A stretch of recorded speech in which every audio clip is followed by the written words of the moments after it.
Hello and welcome to another Rambleverse. I swear, well, I'm not going to swear. I'm going to try. I know myself better than that. I want to have some kind of intro to the podcast at some point, even if it's just literally me saying Rambleverse as it echoes. Someday we'll get there. But yeah, welcome to another episode of Rambleverse. We are on episode 4 now. Ooh, let me double check that. For some reason, that doesn't seem right. No, yeah, we are. Okay. Oh, it would have been episode 5 if I didn't miss that 1 week. Okay, that's right. Okay, all right. Nothing really new going on with the channel. This last week, actually, there is some news. We made it to 10 subscribers on the channel, so woohoo! We did it, everybody.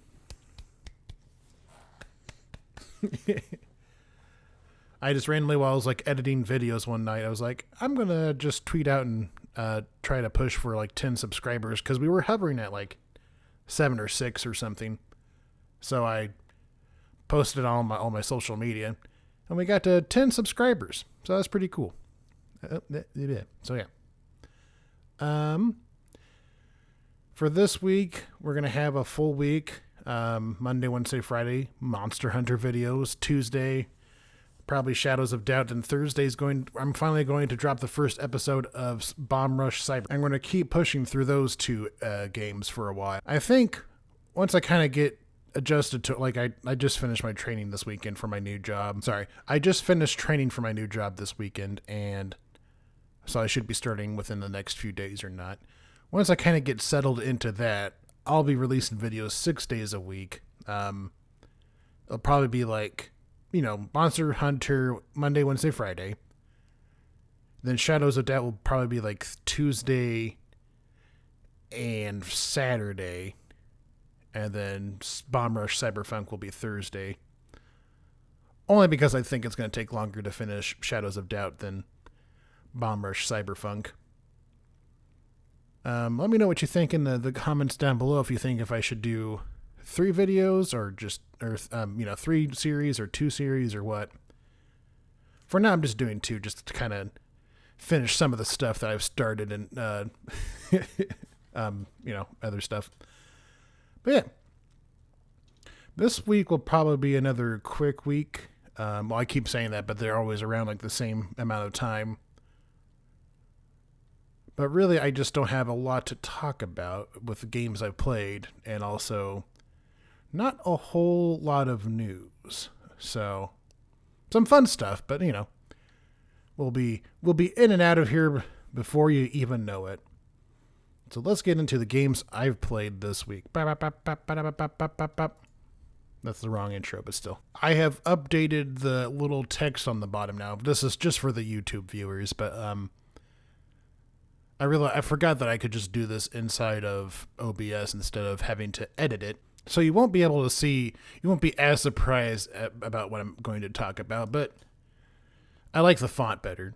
I think it's bigger and clearer, and I don't know. But yeah, so I have been playing a little bit of Persona 5 Striker. I can't remember if I mentioned this last week. I don't think I did. It does not look like I talked about Persona 5 Strikers at all. Okay, cool.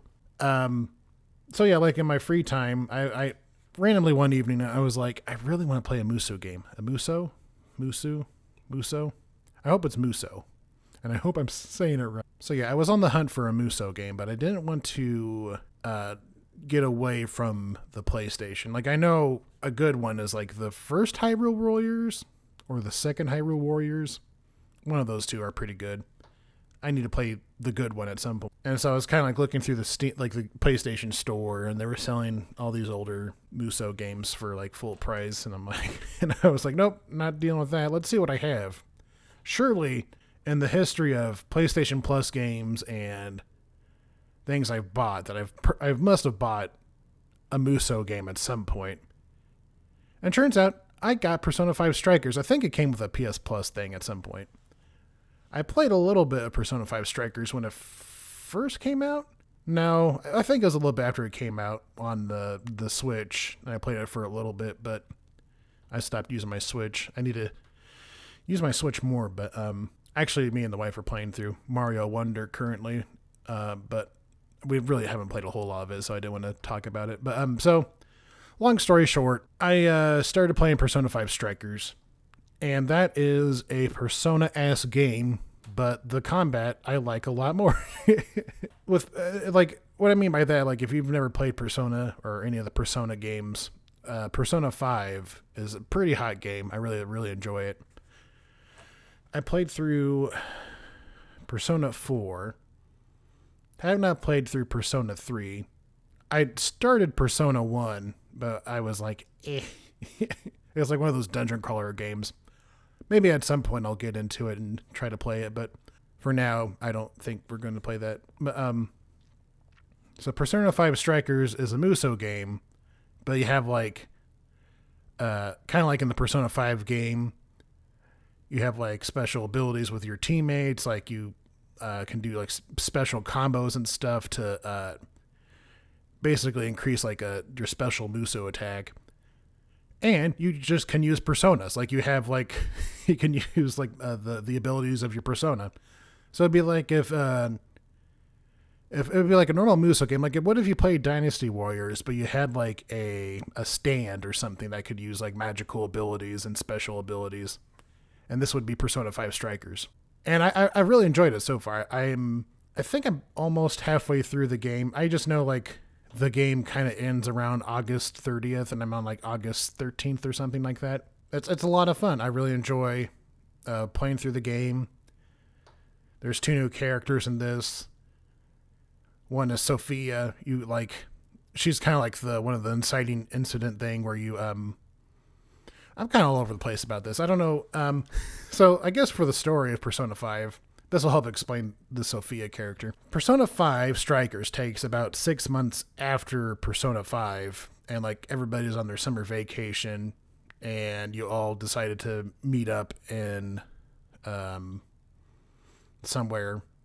I forget exactly where. I think you're supposed to like meet up back in at the cafe where all the stuff happens in Persona 5. Well, that's not the cafe, but like the city. I forget the city's name. I'm terrible with names. But so you all agree to meet up there. You download this app called Emma, or like this app comes out to you or something like that. Basically, you have a phone app that's called Emma, and it does some wacky metaverse stuff. Like suddenly, you and your pal Ryuji are like in some kind of like how the palaces in Persona 5 existed. Persona 5 Strikers has these things called jails. And you and Ryuji end up this one like pop idol's jail, and you meet up with Sophia, who is like an AI learning how to become humanity's companion. And it kind of goes from there. Another character you meet up with, his name is Zenkichi. I think I'm saying that right. He's like a detective that works for the public security office, and he's kind of like kind of like a double agent working for public security, and also kind of like using the Phantom Thieves for his own needs. There's some stuff with him I'm not quite sure about. He seems like he's a good guy, and I do know at some point, just because of like the promo art and all the trailers and stuff, that at some point he's also a playable character. But I don't know when we're gonna get access to that. But basically, you're kind of like going through these jails.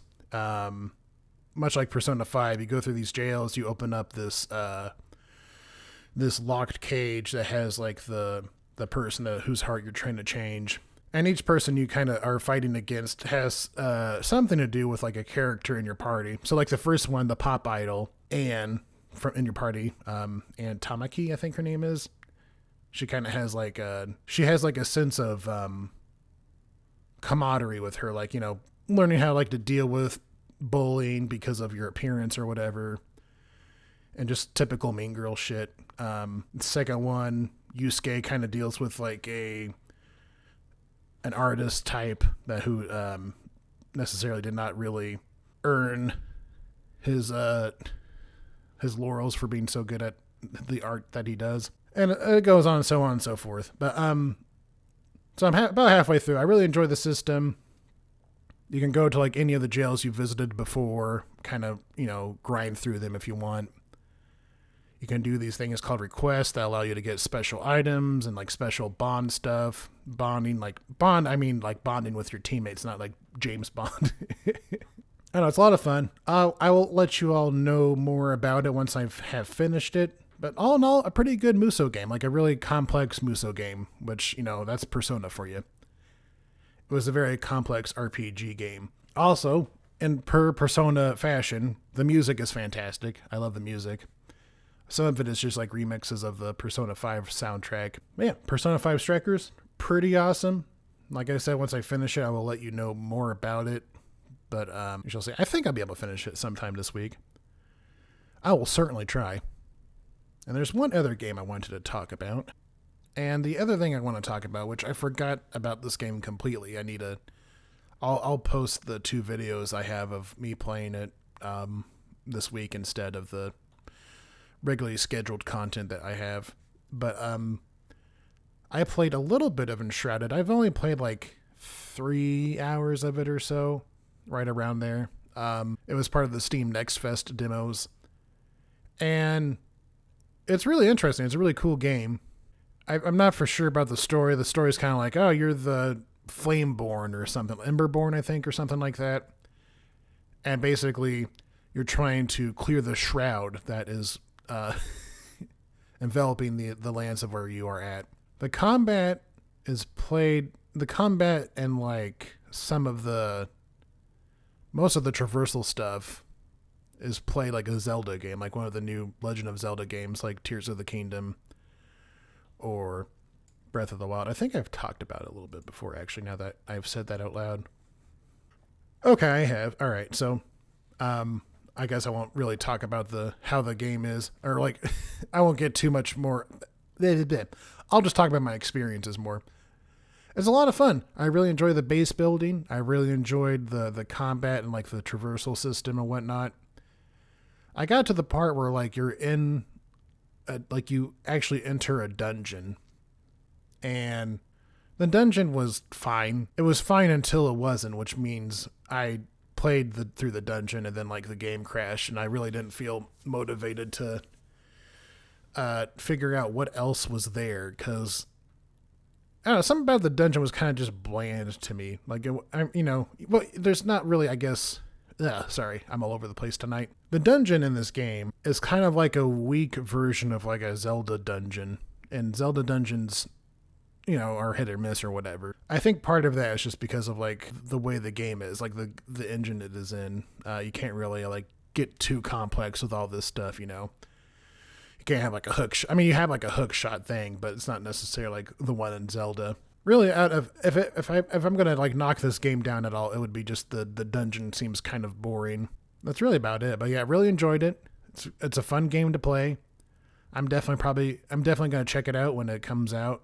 But yeah, the dungeon was boring. Hopefully, all the bugs get fixed and like the crash doesn't happen in future games, because that's kind of a disheartening thing to do, is like go through a dungeon, be almost done, and then the game crashes and you're like, well, I don't really want to go through all that again, so I probably won't.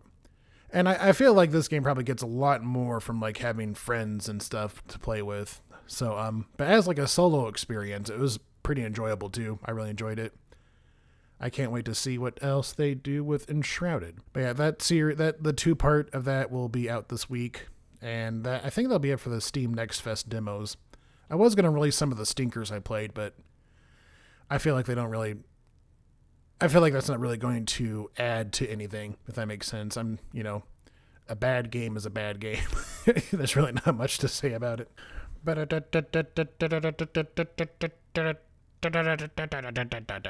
Video game news. One, a video game that I didn't even know was being made has came out, was received poorly because we'll discuss here in a second, and more information about it was found out. King Kong Skull Island is like the first King Kong game in over 2 decades, I think. Let me double check here.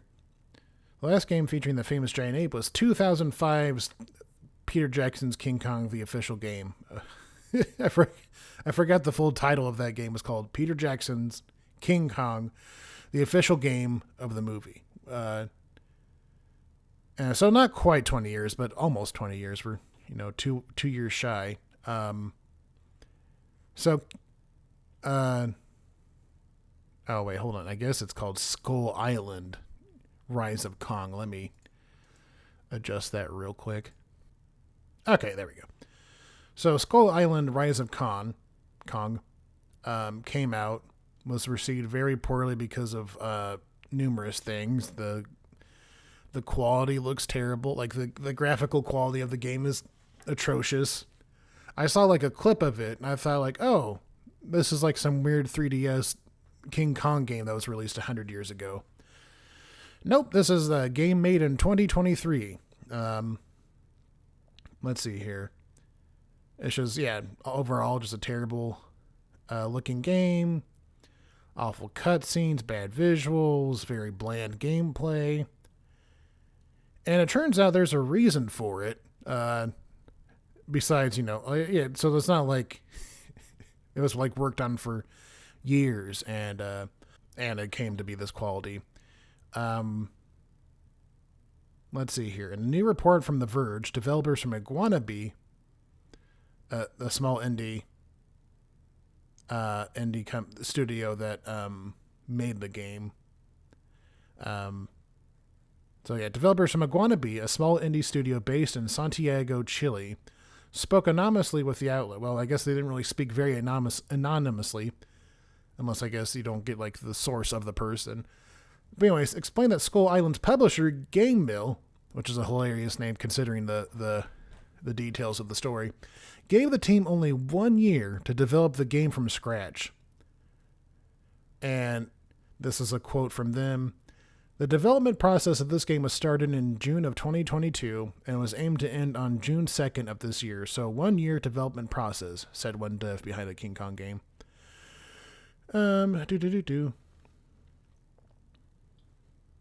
Actually, let's check out Game Mill. I wonder what Game Mill is all about. So basically, that's the why. So Iguanabee has like not even like 20 people, maybe 20 people working on like in the team. So it took 20 people to make this game in like almost a year, about a year or so. And that's, it's always fun to see people getting grinded to dust by people higher up than them. Let's see. Other complaints suggest Game Mill wasn't willing to provide enough money for Iguanabee to maintain a large, skilled staff of developers. Sources tell The Verge that for most of Skull Island's development, only around 2 to 20 people were working on it. As you might expect, at least one developer reported that crunch happened, and it was bad. The crunch was really set in motion in February, said the anonymous developer. I was on automatic pilot by the end of February because all hope was lost. Oof. So yeah. So basically, if you see a game being published by Game Mill, be on the lookout for that. Let's see what other games they have made in the past. Nick Kart Racers 3, which I haven't even heard of. I guess that's probably pretty bad. I would have to look at the reviews of all these games. But I would imagine Little League World Series 2022 is probably pretty bad. I'm just basing this on the thumbnail and kind of my general feel for the game. Oh, they also released Nickelodeon All-Star Brawl. Uh-oh. Which that was an okay game, but they didn't have any voice acting and it kind of got shut down. Not shut down, but it kind of got put down pretty quickly. And also they're coming out with Nickelodeon All-Star Brawl 2 soon. What else do they have here? They have Nerf Legends, which I imagine couldn't be very good. A Cobra Kai game. An American Ninja Warrior game. So yeah. And they came out with a Cartoon Network Battle Crashers, which is the Cartoon Network game that's kind of like Smash as well. So yeah, you gotta be careful with what Game Mill publishes. And so there's a reason why Skull Island Rise of Kong was not a very good game. So yeah, that's it for that story. Let's go to the next one. Boop, boop, boop, boop, boop, boop, boop. In this article by Kotaku, Cyberpunk 2077 dev says the game was a lesson in avoiding crunch. Which basically this kind of amounts... This is not like a very in-depth story. There's nothing really a lot here. It just said that we learned, we learned not to crunch our workers since Cyberpunk 2077 came out pretty bad, even under crunch. And that's why it took them a while to make Cyberpunk, the Phantom Liberty expansion. Colin Walder, a CD Projekt Red engineering director with over a decade of AAA audio programming experience, discussed game industry leadership during Invin Game Conference in South Korea this week. Then in an October 15th interview with esports site and conference host Invin Global, he spoke about how the studio behind The Witcher now avoids crunch, considering a lesson taught by Cyberpunk's 2077 grueling development period.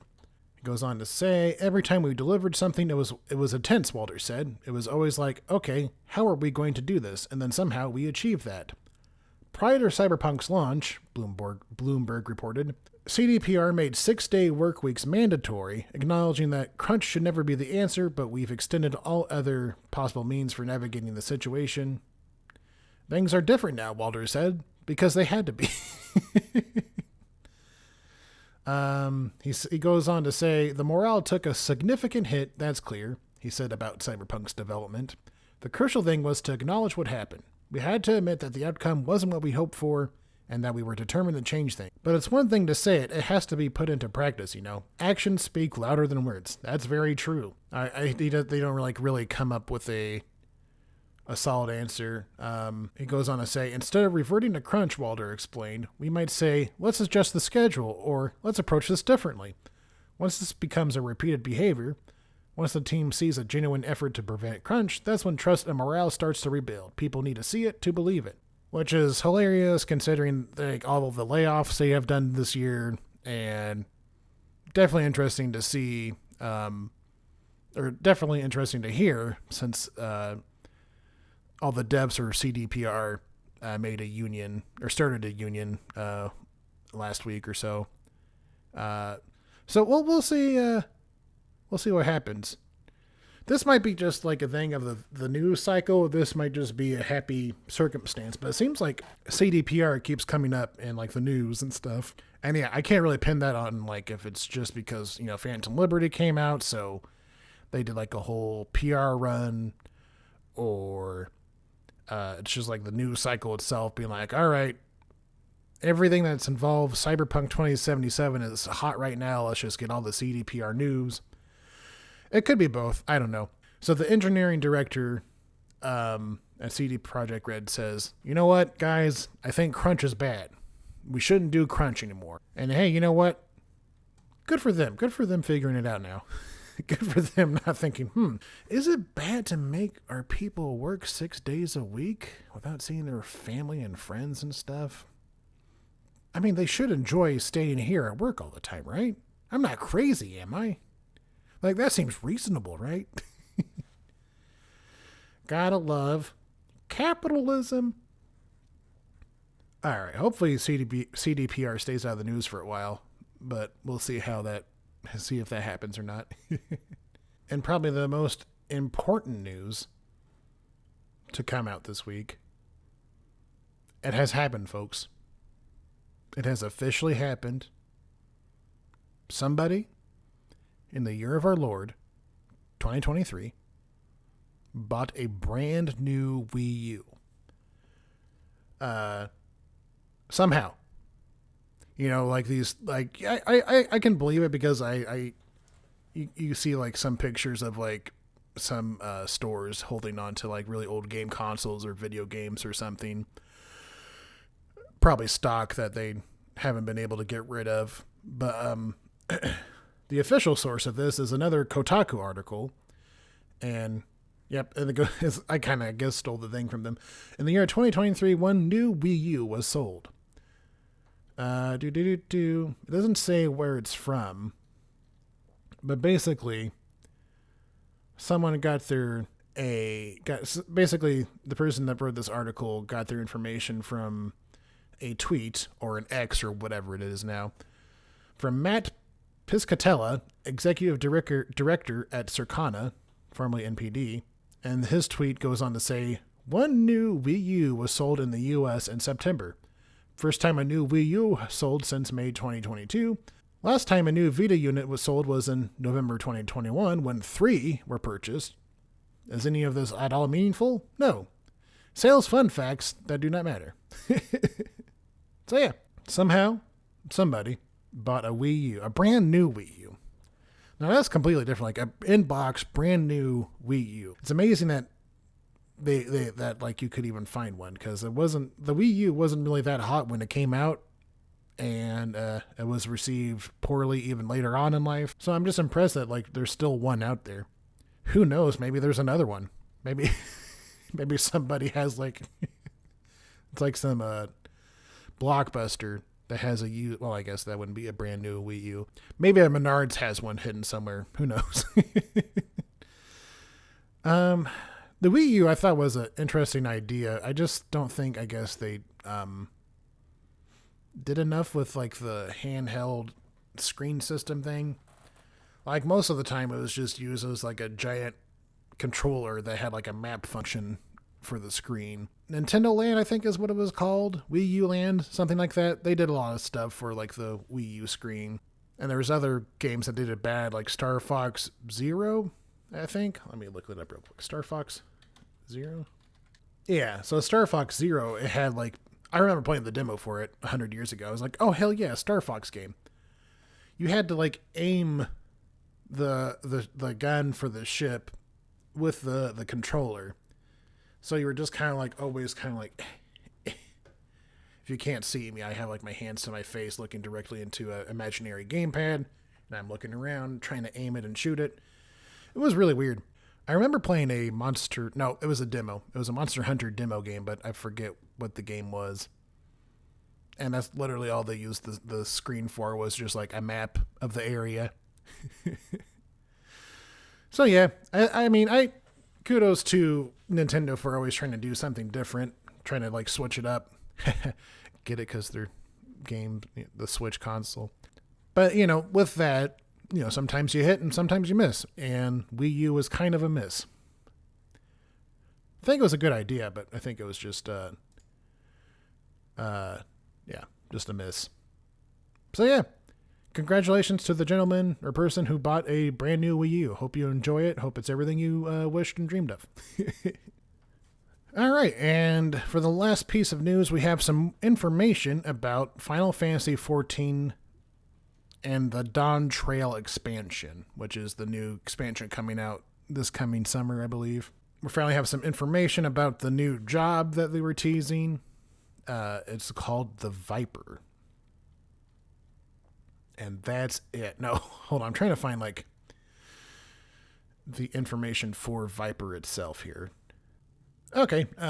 So basically, I looked at a minute-long video of the game, or the class, which is just literally the character fighting an enemy with the weapons, with the class, and it kind of looks like Zidane. I think it's Zidane from Final Fantasy IX. I think that's the one, the monkey boy.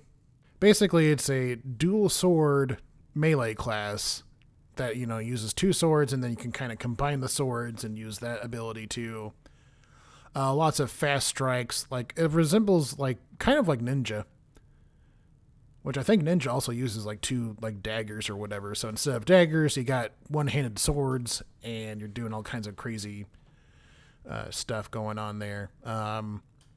New city, new areas, of course. Tropical region, which I need to catch. I got to catch up before Dawntrail comes out. I'm in Endwalker, which is the current last expansion of the game, and I need to hunker down and get through that. I might do that after I get through Persona 5 Strikers. Just start working on Final Fantasy 14 again. But yeah, no, it's just really, I just really love Final Fantasy 14. I've been playing it on and off for since Stormblood came out, I think. I think when Stormblood, one of the expansions for Final Fantasy 14, I think it was the second one, came out, I was like, ooh, let's check this game out. And I played it for a bit. I would stopped playing it. I played it for a bit with friends, and they stopped playing it, and I stopped playing it. Then I played it some more. It didn't help that, like, I went through the main story, like, twice, maybe 3 times now, which is, like, a lot of quests. So, yeah, I need to finish Endwalker before Dawntrail comes out. So that's going to be my next mission in the game, or my next video game mission. I'll still have to, like, play. I need to find something for the PlayStation to play. So if I want to play video games with my wife or hang out with her while she goes through TikTok and I play video games. But let's see here. Oh, I kind of like went all over. I kind of just went into this without really explaining anything. But this is an article from Jimatsu, who watched, like, the Final Fantasy 14. This is all information revealed by producer and director Naoki Yoshida during his keynote address at the Final Fantasy 14 Fan Festival in London this year, which was earlier, I guess. What day was this? October 21st. Okay. So along with that job, there's going to be, let's see here, of course, new area, new stuff, new story stuff, new allied tribes, multiple new jobs apparently. So there's going to be more than just the Viper, maybe. Or, well, not maybe, but if I'm reading this correctly. More fades, more treasure hunts, side quests, newly announced features, which I'm trying to remember and find. Let's see here. Player versus player update, which apparently that's good. That's going to be a good thing. In addition to these features, Dawntrail will introduce the game's first graphical update for both character and world visuals, including improvements to screen-wide aesthetic appeal, higher resolution textures, improved material qualities. Hey, that's pretty cool. There's going to be a Final Fantasy 16 collab. There's going to be a Fall Guys collab, which that launches in 10 days now. I know, like, the Fall Guys has Final Fantasy 14 costumes you can get for playing Fall Guys, if I remember correctly. But now, or on October 31st, Final Fantasy 14 itself will have a Fall Guys inspired gold saucer thing. So that'll be cool. That'll be fun to check out. Oh yeah, I was really excited for this. Not for any particular reason. I'm just always excited to see a game kind of branch out. But they're finally releasing Final Fantasy 14 to the Xbox Series game for Xbox consoles, the Xbox Series X and S. Let's see here. The open beta,